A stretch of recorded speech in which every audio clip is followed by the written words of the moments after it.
questioning What would those we deal families with in this committee. What would those families who lose their health care, who are watching, what would you spend the $4 million on that's worth more than their health care? Thank you, Mr. Chairman. I thank the gentleman. I recognize the gentleman from Texas, Mr. Casar. Secretary McMahon, thank you for joining us here today. Right now, the administration that you are a part of is pushing for a massive tax break for billionaires, paid for by massive cuts to health care and food assistance for everyday Americans, including to the children that you're charged with educating. You yourself and your family, as a billionaire family of wealth of about $3.2 billion, can you share with us, do you know how much you and your family will receive in tax benefit if this Republican tax proposal gets pushed through? No, I've not sat down and worked with my accountants on what tax. I can tell you most. You have of the a general sense? Well, I Is can it tell you millions last or time tens of taxes millions? went through, I paid more. And so you think that under this proposal, you will not, like the other billionaires, get millions or tens of millions of dollars in tax benefit? I think this is kind of a ridiculous line of No, it's questioning. not ridiculous, because here's what's important. The biggest bill being pushed by your administration for your average extremely wealthy person would give about a $4 million benefit. Your family is worth about $3.2 billion, so I imagine that you'd get millions of dollars in benefit from this tax bill. Does that make sense? Does that check out? I don't know. I'd have to let you know. Let's just ask the member Chairman, how this refers to read education. my question. I'll refer to that, policy. Secretary. So, okay, look, there are families watching at home from my district that could lose their health care, and they want to know why their health care would get taken away, and what it's paying for is overwhelmingly tax cuts for the wealthiest people in the country. And so what would you spend the $4 million on that you would get a benefit of at least $4 million? Let's get to your educational line of questioning. What would those we families deal with in this committee. What would those families who lose their health care, who are watching, what would you spend the $4 million on that's worth more than their health care? Where we cut through the noise and tell it like it is. Now today we've got ourselves a real doozy. I just watched a so-called hearing where Congresswoman Jasmine Crockett, a Democrat from Texas, went on what I can only call a disrespectful, rambling, misleading tirade against Republicans, conservatives, and basic common sense. And I'm not just talking about policy differences. I'm talking about throwing around baseless accusations, pushing leftist propaganda, and mocking people who actually care about this country. So buckle up, folks, because we're going to break this down point by point, and I'm going to give you the truth. Let's start with her tone. Sarcastic, smug, and self-righteous. She opens by mocking Republicans for supposedly being saviors of women. But let me ask you something. Since when did sarcasm fix the problems in our country? Since when did belittling your colleagues become part of doing your job? Here's the truth.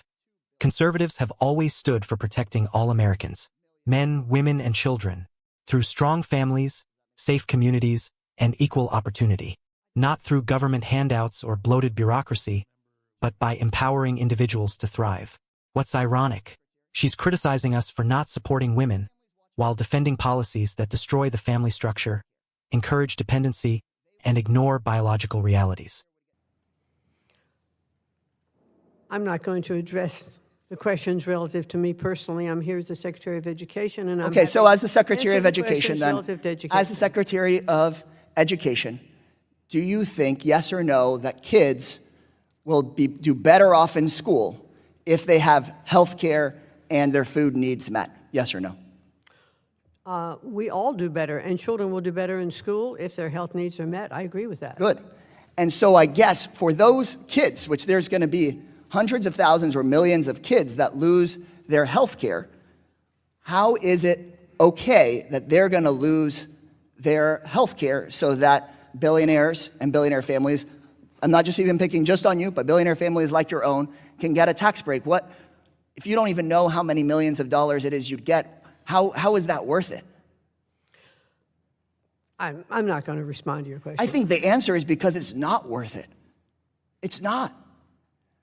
if you got $3.2 billion or $5 billion or $10 billion, Going off the premise that there's going to be health care that is going to be removed from these children. I'm not sure that is a correct premise, so I'm not gonna every respond. single organization that's looked at this bill knows that millions of people will lose their health care. The latest estimate is at least 11 million people and families, because you wouldn't get the enormous savings that the Republican majority on this committee is looking for unless you kick those millions of people off of their health care. So how can we educate our kids if they don't have a roof over their heads, if they can't see a doctor, if they don't have food assistance? So I'll ask you, do you think it's right for kids to not have food to eat at home before they go to class in order to make sure that a billionaire that doesn't even know how many more millions of dollars they're going to get could just get a few million more? I want to make sure that as the Secretary of the Department of Education, that the president's plan to make school choice available to every student in our country is what we follow. And the president's plan specifically takes money away from those kids, specifically takes food away from those families, specifically takes money and sends it to big contractors, big companies, and sends millions of dollars to billionaires like you who don't even know how many extra millions of dollars they're going to get. Before I was a member of Congress, I helped run an after-school program at a high school where many of the kids were getting driven to school in the same car that they slept in at night. They didn't have food. Many of them couldn't see a doctor. They struggled in class.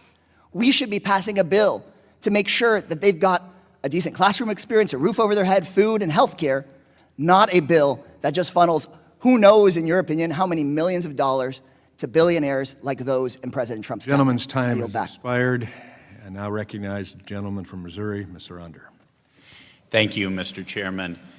And thank you, Secretary McMahon, so much for taking the time to come to testify before us today. First of all, I'd like to apologize for the contemptible way that my Democrat colleague treated you. Now let's get to her claims. Republicans are anti-women. She says, really? We're the ones saying men shouldn't be allowed to compete in women's sports. That's not anti-woman. That's pro-reality. She pretends to care about girls, yet mocks efforts to protect their right to fair competition. Look, no girl trains her entire life to lose a scholarship to a man who says he identifies as female.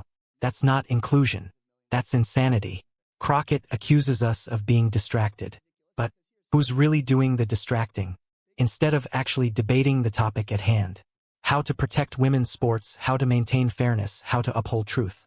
She launches into a bizarre game she calls Trump or Trans. It's meant to mock, to deflect, and to demonize.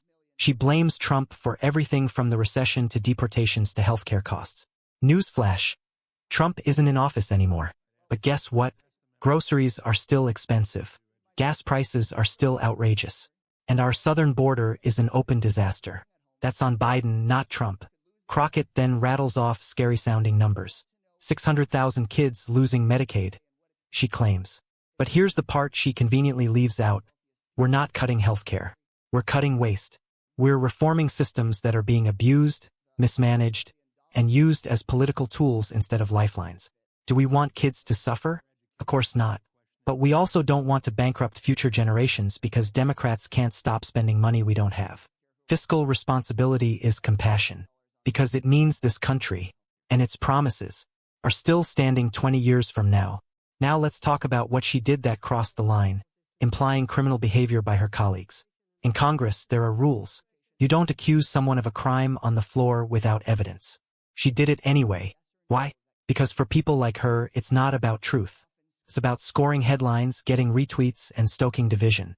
Then the hearing descends into chaos, with committee members arguing over whether her words violated the rules. It's a circus, and that's exactly how the left likes it. Noise over substance. She even took a swipe at Elon Musk, saying Republicans let him steal data or whatever gibberish she was spewing.